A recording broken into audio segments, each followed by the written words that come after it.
In the lower right corner of Frost, we have once again the pink Zerg player. It is the Dutch hero of today, or for today. It is aGaham. And his opponent spawning in the top right hand corner of Frost. It is going to be the blue Protoss player Ignite for Team Fnatic. Ignite has to be a little bit mad about aGaham constantly choosing the pink color. Because it's Ignite's color originally. It is Ignite's color, yeah. But I'm thinking, now that he renamed himself to Ignite, he should not be pink. He should be either... No, he should be either red or orange, right? Yeah, probably. Like the ignition, the fire. Or like a little bit of a darkish color for the smoke that comes underneath. It depends on what you ignite, of course. Oh, that's true. Alright, let's see how these players will open up. aGaham, for some reason, again, sending his first Overlord through his natural base. I think this is just what he's comfortable with. I just prefer to do it the other way around. Especially versus Protoss. If he scouts you on the first position and you're sending your second Overlord through your natural, you may spot the probe. I mean, a lot of StarCraft is a very mechanical game, of course, and a lot of times you don't even think about the first things you do, you just do them, right? Yeah. Like sometimes you'll ask a player, do you scout clockwise or anti-clockwise, and they'll won't even know if they scout clockwise because they just click it. It just goes automatic. So I'm thinking with aGaham that's just the case. You know, he just does it on autopilot until the third, fourth minute, unless something happens. You know, when say a cannon rush happens or something, you respond to that. But else, it goes very naturally. And it looks like from Ignite we're actually seeing a gateway into Cybernetics Core on a 4-player map. That's an opening I wouldn't have expected. Me neither.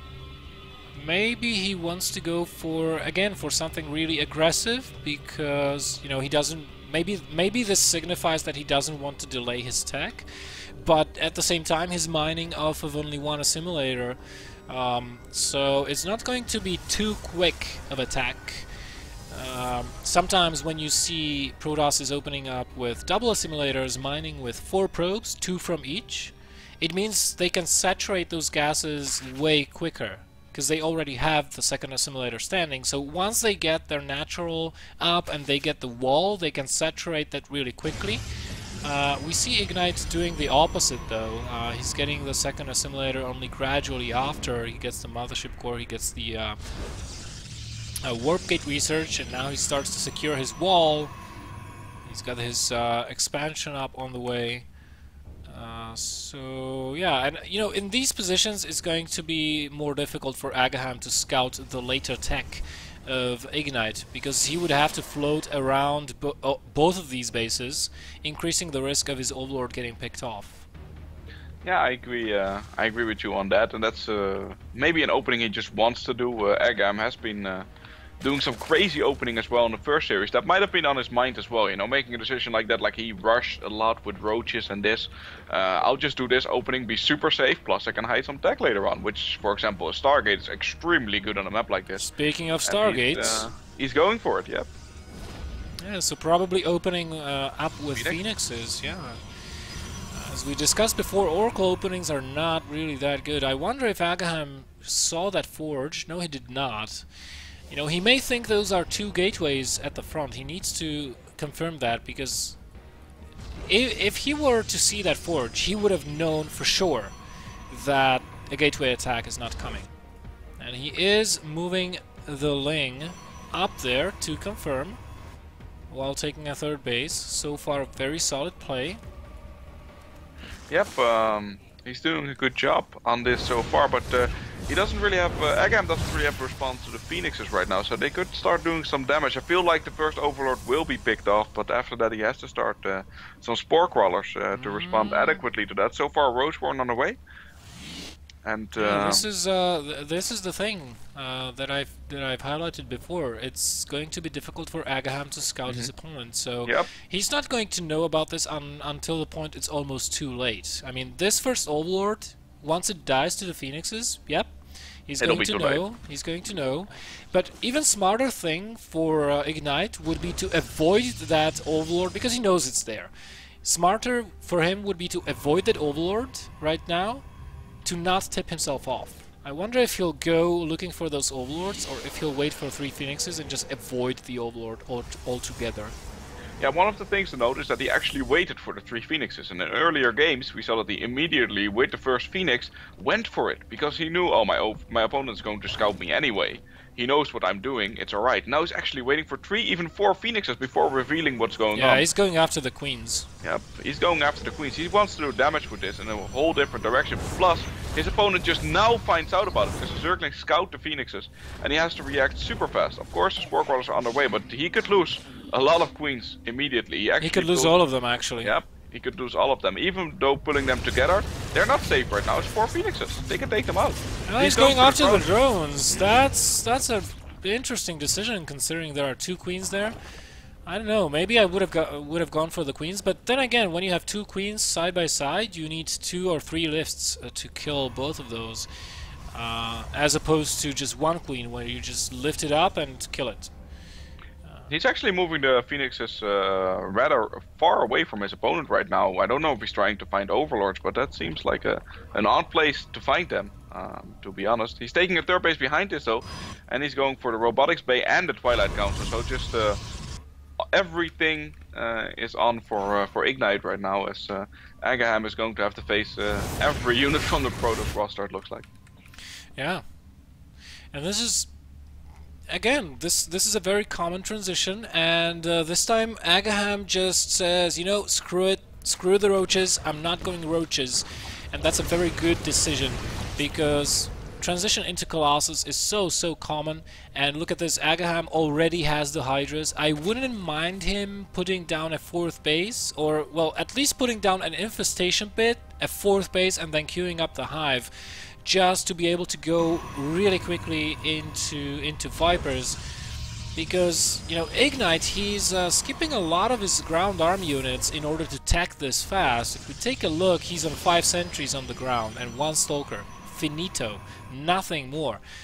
So, you know, his ground army actually is going to be very vulnerable to Hydra Link pushes up until the point that he's got those Colossi out. Yeah, I mean, the first Colossus is going to come out, but he needs the 2 to 3 with range amount to really pose a threat to this, especially when he doesn't have range. The Hydras can pick it off quite easily if they have their upgrade, which is already finished. I mean, aGaham already has the 6 range on the Hydras ready to go.